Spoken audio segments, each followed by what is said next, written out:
गुजरात के लोकप्रिय मुख्यमंत्री श्री भूपेंद्र भाई पटेल, संसद में मेरे सहयोगी श्री सी.आर. पाटिल,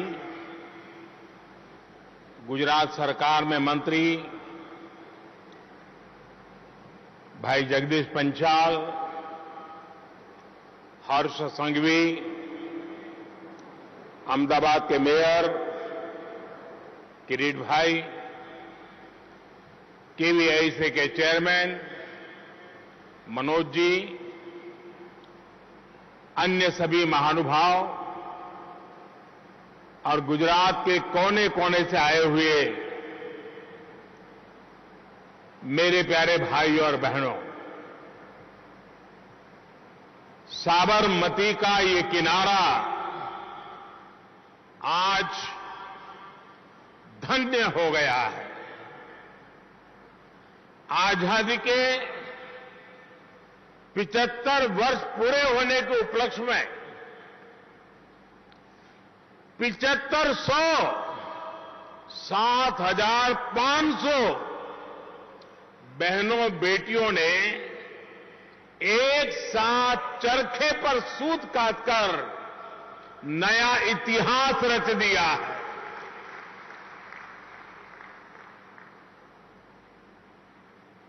ये मेरा सौभाग्य है कि मुझे भी कुछ पल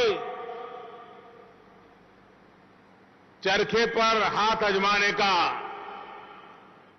सूत काटने का सौभाग्य मिला।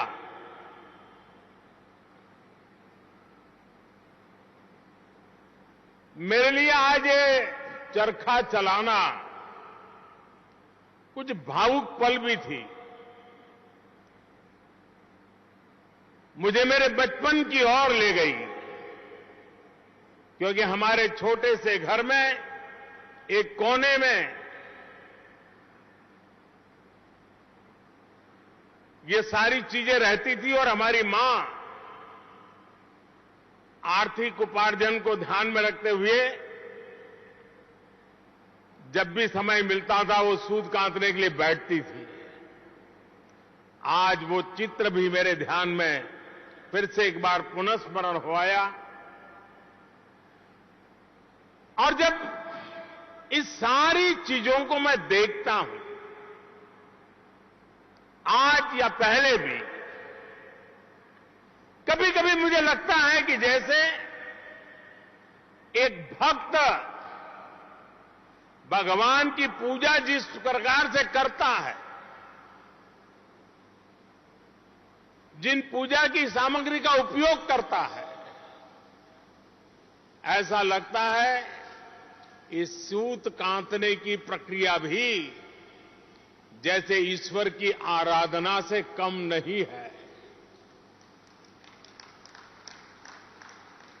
जैसे चरखा आजादी के आंदोलन में देश की धड़कन बन गया था, वैसा ही स्पंदन आज मैं यहां साबरमती के तट पर महसूस कर रहा हूं। मुझे विश्वास है कि यहां मौजूद सभी लोग इस आयोजन को देख रहे सभी लोग आज यहां खादी उत्सव की ऊर्जा को महसूस कर रहे होंगे। आजादी के अमृत महोत्सव में देश ने आज खादी महोत्सव करके अपने स्वतंत्रता सेनानियों को बहुत सुंदर उपहार दिया है। आज ही गुजरात राज्य खादी ग्रामोद्योग बोर्ड की नई बिल्डिंग और साबरमती नदी पर भव्य अटल ब्रिज का भी लोकार्पण हुआ है। मैं अहमदाबाद के लोगों को गुजरात के लोगों को आज इस एक नए पड़ाव पर आकर के हम आगे बढ़ रहे हैं, तब बहुत बहुत बधाई देता हूं, बहुत बहुत शुभकामनाएं देता हूं। साथियों, अटल ब्रिज साबरमती नदी को दो किनारों को ही आपस में नहीं जोड़ रहा, बल्कि डिजाइन और इनोवेशन में भी अभूतपूर्व है। इसकी डिजाइन में गुजरात के मशहूर पतंग महोत्सव का भी ध्यान रखा गया है। गांधीनगर और गुजरात ने हमेशा अटल जी को खूब स्नेह दिया था। 1996 में 1996 में अटल जी ने गांधीनगर से रिकॉर्ड वोटों से लोकसभा चुनाव जीता था। ये अटल ब्रिज यहां के लोगों की तरफ से उन्हें एक भावभीनी श्रद्धांजलि भी है। साथियों, कुछ दिन पहले गुजरात सहित पूरे देश ने आजादी के 75 वर्ष पूरे होने पर बहुत उत्साह के साथ अमृत महोत्सव मनाया है। गुजरात में भी जिस प्रकार गांव-गांव, गली-गली, हर घर तिरंगे को लेकर उत्साह, उमंग और चारों तरफ मन भी तिरंगा, तन भी तिरंगा, जन भी तिरंगा, जज्बा भी तिरंगा, उसकी तस्वीरें हम सबने देखी है। यहां जो तिरंगा रैलियां निकली, प्रभात फेरियां निकली, उनमें राष्ट्रभक्ति का ज्वार तो था ही, अमृत काल में विकसित भारत के निर्माण का संकल्प भी रहा। यही संकल्प आज यहां खादी उत्सव में भी दिख रहा है। चरखे पर सूत कातने वाले आपके हाथ भविष्य के भारत का ताना बाना बुन रहे हैं। साथियों, इतिहास साक्षी है कि खादी का एक धागा आजादी के आंदोलन की ताकत बन गया। उसने गुलामी की जंजीरों को तोड़ दिया। खादी का वही धागा विकसित भारत के प्रण को पूरा करने का, आत्मनिर्भर भारत के सपने को पूरा करने का प्रेरणा स्रोत भी बन सकता है। जैसे एक दिया, चाहे वो कितना ही छोटा क्यों न हो, वो अंधेरे को परास्त कर देता है, वैसे ही खादी जैसी हमारी परंपरागत शक्ति भारत को नई ऊंचाई पर ले जाने की प्रेरणा भी बन सकती है। और इसलिए ये खादी उत्सव स्वतंत्रता आंदोलन के इतिहास को पुनर्जीवित करने का प्रयास है। ये खादी उत्सव भविष्य के उज्जवल भारत के संकल्प को पूरा करने की प्रेरणा है। साथियों, इस बार 15 अगस्त को लाल किले से मैंने पंच प्राणों की बात कही है। आज साबरमती के तट पर इस पुण्य प्रवाह के सामने, ये पवित्र स्थान पर मैं पंच प्राणों को फिर से दोहराना चाहता हूं। पहला, देश के सामने विराट लक्ष्य, विकसित भारत बनाने का लक्ष्य। दूसरा, गुलामी की मानसिकता का पूरी तरह त्याग। तीसरा, अपनी विरासत पर गर्व। चौथा, राष्ट्र की एकता बढ़ाने का पुरजोर प्रयास। और पांचवा, हर नागरिक का कर्तव्य। आज का ये खादी उत्सव इन पंच प्राणों का एक सुंदर प्रतिबिंब भी है। इस खादी उत्सव में एक विराट लक्ष्य, अपनी विरासत का गर्व, जनभागीदारी, अपना कर्तव्य, सब कुछ समाहित है, सबका समागम है। हमारी खादी भी गुलामी की मानसिकता की बहुत बड़ी भुक्तभोगी रही है। आजादी के आंदोलन के समय जिस खादी ने हमें स्वदेशी का एहसास कराया, आजादी के बाद उसी खादी को अपमानित नजरों से देखा गया। आजादी के आंदोलन के समय जिस खादी को गांधी जी ने देश का स्वाभिमान बनाया, उसी खादी को आजादी के बाद हीन भावना से भर दिया गया। इस वजह से खादी और खादी से जुड़ा ग्रामोद्योग पूरी तरह तबाह हो गया। खादी की ये स्थिति विशेष रूप से गुजरात के लिए बहुत ही पीड़ादायक थी, क्योंकि गुजरात का खादी से बहुत खास रिश्ता रहा है। साथियों, मुझे खुशी है कि खादी को एक बार फिर जीवन दान देने का काम गुजरात की इस धरती ने किया है।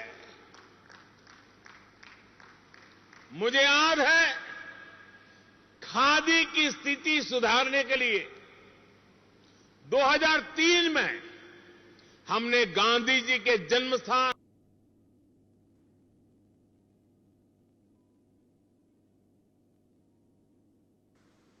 तब हमने खादी फॉर नेशन के साथ साथ खादी फॉर फैशन का संकल्प लिया था। गुजरात में खादी के प्रमोशन के लिए अनेकों फैशन शो किए गए, मशहूर हस्तियों को इससे जोड़ा गया। तब लोग हमारा मजाक उड़ाते थे, अपमानित भी करते थे, लेकिन खादी और ग्रामोद्योग की उपेक्षा गुजरात को स्वीकार नहीं थी। गुजरात समर्पित भाव से आगे बढ़ता रहा और उसने खादी को जीवन दान देकर के दिखाया भी। 2014 में जब आपने मुझे दिल्ली जाने का आदेश दिया, तो गुजरात से मिली प्रेरणा को मैंने और आगे बढ़ाया, उसका और विस्तार किया। हमने khadi for nation, khadi for fashion, इसमें खादी फॉर ट्रांसफॉर्मेशन का संकल्प जोड़ा। हमने गुजरात की सफलता के अनुभवों का देश भर में विस्तार करना शुरू किया। देश भर में खादी से जुड़ी जो भी समस्याएं थी, उनको दूर किया गया।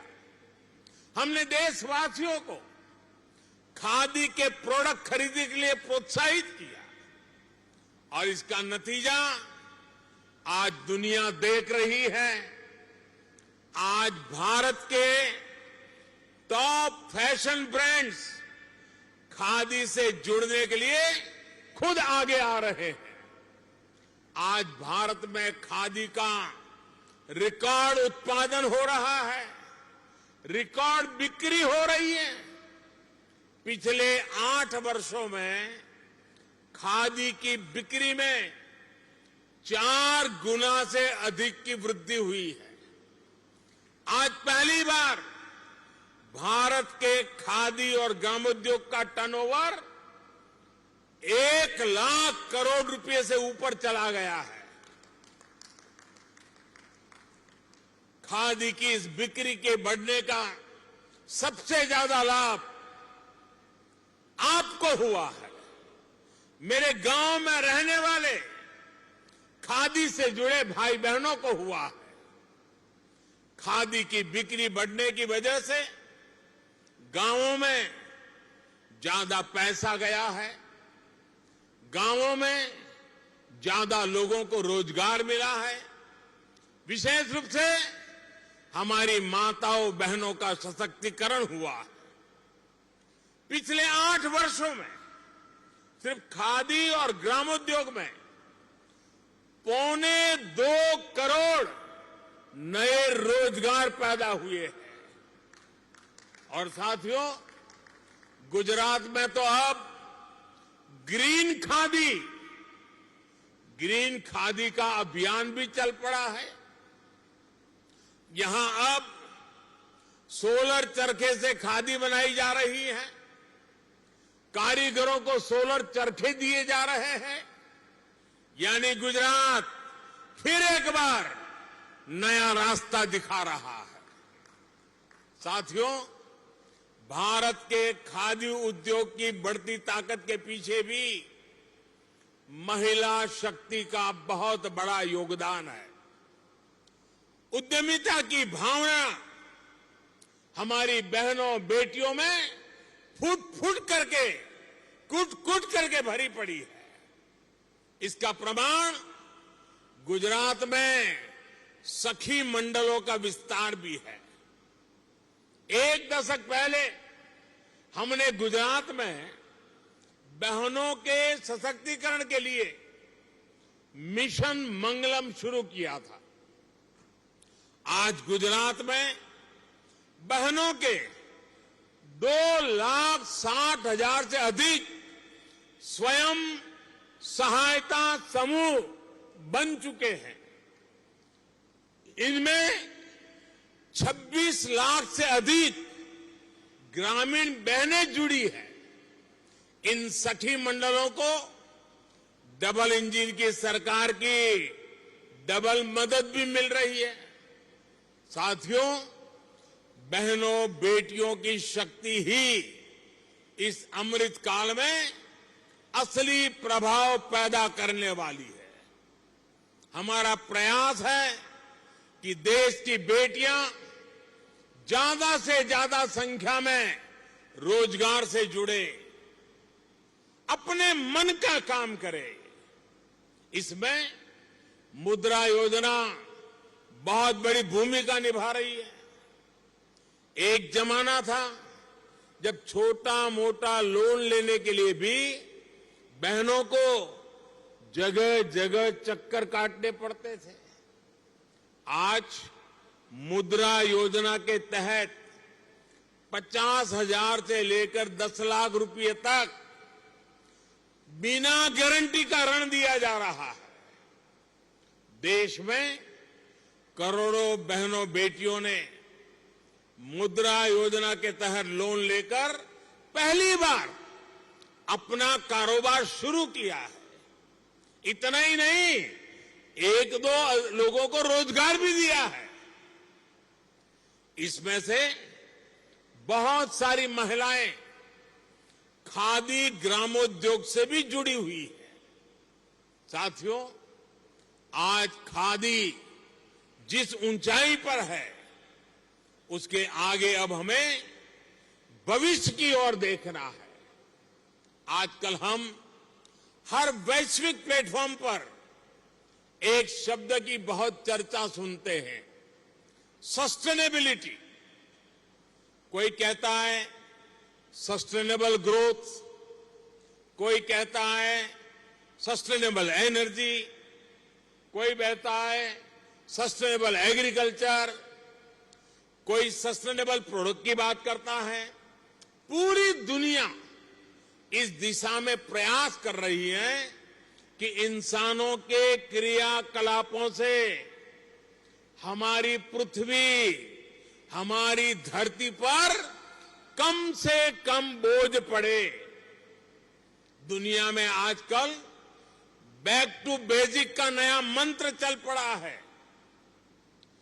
प्राकृतिक संसाधनों की रक्षा पर विशेष जोर दिया जा रहा है। ऐसे में सस्टेनेबल लाइफस्टाइल की भी बात कही जा रही है। हमारे उत्पाद इको फ्रेंडली हो, पर्यावरण को नुकसान न पहुंचाए, ये बहुत आवश्यक है। यहां खादी उत्सव में आए आप सभी लोग सोच रहे होंगे कि मैं सस्टेनेबल होने की बात पर इतना जोर क्यों दे रहा। इसकी वजह है खादी सस्टेनेबल क्लोथिंग का उदाहरण है। खादी इको फ्रेंडली क्लोथिंग का उदाहरण है। खादी से कार्बन फुटप्रिंट कम से कम होता है। ऐसे बहुत सारे देश हैं जहां तापमान ज्यादा रहता है, वहां खादी हेल्थ की दृष्टि से भी बहुत अहम है। और इसलिए खादी आज वैश्विक स्तर पर बहुत बड़ी भूमिका निभा सकती है। बस हमें हमारी इस विरासत पे गर्व होना चाहिए। खादी से जुड़े आप सभी लोगों के लिए आज एक बहुत बड़ा बाजार तैयार हो गया है। इस मौके को हमें चूकना नहीं है। मैं वो दिन देख रहा हूं जब दुनिया के हर बड़े सुपरमार्केट में, क्लॉथ मार्केट में भारत की खादी छाई होगी। आपकी मेहनत, आपका पसीना अब दुनिया में छा जाने वाला है।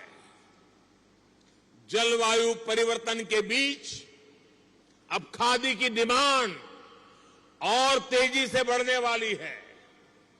खादी को लोकल से ग्लोबल होने से अब कोई शक्ति रोक नहीं सकती है। साथियों, आज साबरमती के तट से मैं देश भर के लोगों से एक अपील भी करना चाहता हूं। आने वाले त्योहारों में इस बार खादी ग्रामोद्योग में बना उत्पाद ही उपहार में दें। आपके पास घर में भी अलग अलग तरह के फैब्रिक से बने कपड़े हो सकते हैं, लेकिन उसमें आप थोड़ी जगह खादी को भी जरा दे देंगे तो वोकल फॉर लोकल अभियान को और गति मिलेगी। किसी गरीब के जीवन को सुधारने में मदद होगी। आप में से जो भी विदेश में रह रहे हैं, अपने किसी रिश्तेदार या मित्र के पास जा रहा हो तो वो भी गिफ्ट के तौर पर खादी का एक प्रोडक्ट साथ ले जाएं। इससे खादी को तो बढ़ावा मिलेगा ही, साथ ही दूसरे देश के नागरिकों में खादी को लेकर जागरूकता भी आएगी। साथियों, जो देश अपना इतिहास भूल जाते हैं, वो देश नया इतिहास बना भी नहीं पाते।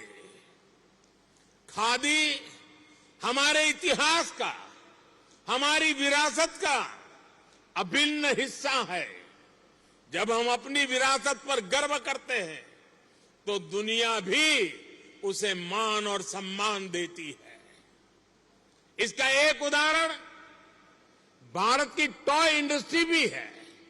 खिलौने, भारतीय परंपराओं पर आधारित खिलौने प्रकृति के लिए भी अच्छे होते हैं, बच्चों के स्वास्थ्य का भी नुकसान नहीं पहुंचाते। लेकिन बीते दशकों में विदेशी खिलौनों की होड़ में भारत की अपनी समृद्ध टॉय इंडस्ट्री तबाह हो रही थी। सरकार के प्रयास से खिलौना उद्योगों से जुड़े हमारे भाई बहनों के परिश्रम से अब स्थिति बदलने लगी है। अब विदेश से मंगाए जाने वाले खिलौनों में भारी गिरावट आई है। वहीं भारतीय खिलौने ज्यादा से ज्यादा दुनिया के बाजारों में अपनी जगह बना रहे हैं। इसका बहुत बड़ा लाभ हमारे छोटे उद्योगों को हुआ है, कारीगरों को, श्रमिकों को, विश्वकर्मा समाज के लोगों को हुआ है। साथियों, सरकार के प्रयासों से हैंडीक्राफ्ट का निर्यात, हाथ से बुनी कालीनों का निर्यात भी बढ़ रहा है। आज 2 लाख से ज्यादा बुनकर और हस्तशिल्पी कारीगर जेम पोर्टल से जुड़े हुए हैं और सरकार को आसानी से अपना सामान बेच रहे हैं। साथियों, कोरोना के इस संकट काल में भी हमारी सरकार अपने हस्तशिल्प कारीगरों, बुनकरों, कुटीर उद्योग से जुड़े भाई बहनों के साथ खड़ी रही है। लघु उद्योगों को, एमएसएमई को आर्थिक मदद देकर सरकार ने करोड़ों रोजगार जाने से बचाए हैं। भाइयों और बहनों, अमृत महोत्सव की शुरुआत पिछले वर्ष मार्च में दांडी यात्रा की वर्षगांठ पर साबरमती आश्रम से हुई थी। अमृत महोत्सव अगले वर्ष अगस्त 2023 तक चलना है। मैं खादी से जुड़े हमारे सभी भाइयों बहनों को, गुजरात सरकार को इस भव्य आयोजन के लिए बहुत बहुत बधाई देता हूं। अमृत महोत्सव में हमें ऐसे ही आयोजनों के माध्यम से नई पीढ़ी को स्वतंत्रता आंदोलन से परिचित कराते रहना है। मैं आप सभी से, देशवासियों से एक आग्रह करना चाहता हूं। आपने देखा होगा दूरदर्शन पर एक स्वराज सीरियल शुरू हुई है। आप देश के आजादी के लिए, देश के स्वाभिमान के लिए हिंदुस्तान के कोने कोने में क्या संघर्ष हुआ, क्या बलिदान हुए, इस सीरियल में स्वतंत्रता आंदोलन से जुड़ी गाथाओं को बहुत विस्तार से दिखाया जा रहा है। आज की युवा पीढ़ी को दूरदर्शन पे रविवार को शायद रात को 9 बजे आती है, ये स्वराज सीरियल पूरे परिवार ने देखनी चाहिए। हमारे पूर्वजों ने हमारे लिए क्या क्या सहन किया है, इसका हमारी आने वाली पीढ़ी को पता होना चाहिए। राष्ट्रभक्ति, राष्ट्र चेतना और स्वावलंबन का ये भाव देश में निरंतर बढ़ता रहे, इसी कामना के साथ मैं फिर एक बार आप सबका हृदय से आभार व्यक्त करता हूं। मारे विशेष रूपे हमारी यहां माताओं बहनों ने પણ પ્રણામ કરવા છે, કારણ આ ચરખો ચલાવવો એ પણ એક પ્રકારની સાધના છે। પૂરી એકાગ્રતાથી, यौगिक ભાવથી આ માતાઓ બહેનો રાષ્ટ્રના વિકાસની અંદર યોગદાન આપી રહી છે અને આટલી મોટી સંખ્યામાં ઇતિહાસમાં પહેલી વાર આ ઘટના ઘટી હશે। ઇતિહાસમાં પહેલી વાર.